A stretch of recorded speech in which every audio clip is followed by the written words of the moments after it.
Ning siis viienda olulise omadusena on kiudained toiduks kasulikele soolebakteritele.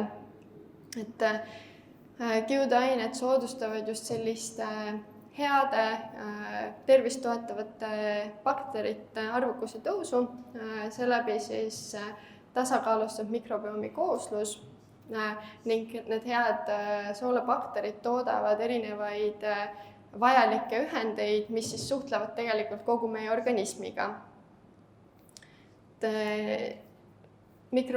Seedetrakti mikrobiomil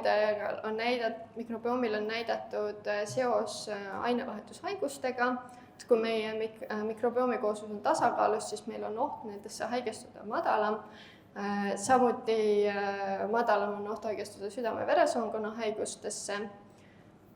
Head bakterid meie seedetraktis toetavad meie immuunsüsteemi ning samuti on ka näidatud seosed närvisüsteemiga.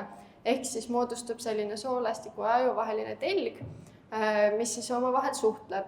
Et ühelt poolt seedetrakti bakterid toodavad ühendeid, mis siis signaliseerivad meie närvisüsteemile ning vastupidi siis ka meie närvisüsteem saadab signaale meie seedetrakti, mis siis mõjutab soolestiku mikrobiomi kooslust. Ning muidugi on ka siis meie seedetrakti mikrobioom seotud meie soolestikuga. Et tasakaalus mikrobiomi kooslus siis aitab kaasa sellise tugeva soolebarjääri tekkimisele ning vähendab siis ohtu erinevatele soolehaigustele, soolepõletikele, nagu siis näiteks IBS kroonitõbi, mis on praegu ka üha sagedasemini esinevad.